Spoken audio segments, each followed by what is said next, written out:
नमस्कार मंडळी, श्री स्वामी समर्थ। मी आज मेथीची भाजी करते, पण वेगळ्या पद्धतीने। इथे एक जुडी मेथी घेतली, धुवून साफ करून घेतली, एक बटाटा घेतला, हळद लागेल, शेंगदाण्याचा कूट थोडा जाडसर करायचा, लसूण आणि हिरवी मिरची आणि थोडी लाल मिरची पण घेतली, मिक्सरला जाडसर करून घेतली, एक कांदा, तेल लागेल आणि मीठ लागेल। तर आता आपण पहिल्यांदा फोडणी देऊया। तेल गरम झाले,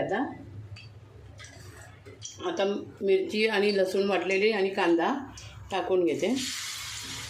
कांदा, हिरवी मिरची आणि लसूण परतून घ्यायची। कच्चे बटाटे आहेत ना, मग ते थोडे वाफून निघते। आणि आता आपण मीठ टाकून घेऊया, म्हणजे कांदा पण लवकर शिजेल। आणि मीठ कमीच टाकायचं, कारण भाजी नंतर कमी होते। बटाटा शिजण्यासाठी थोडा झाकण ठेवते। हळद टाकूया,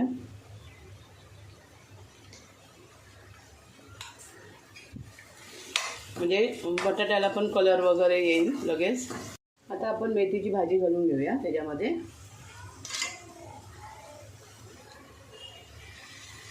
आणि आता मिक्स करूया। कधी शिजून खूप कमी होते। मी एकच बटाटा घेतला, तुम्हाला जर भाजी वाढवायची असेल ना, तर तुम्ही 2 बटाटे पण टाकू शकता त्याच्यावर। आता मी ढाकण काढले आहे, बटाटा पण शिजला आहे, भाजी पण शिजली आहे। आपण आता शेंगदाण्याचा कूट टाकून घेऊया।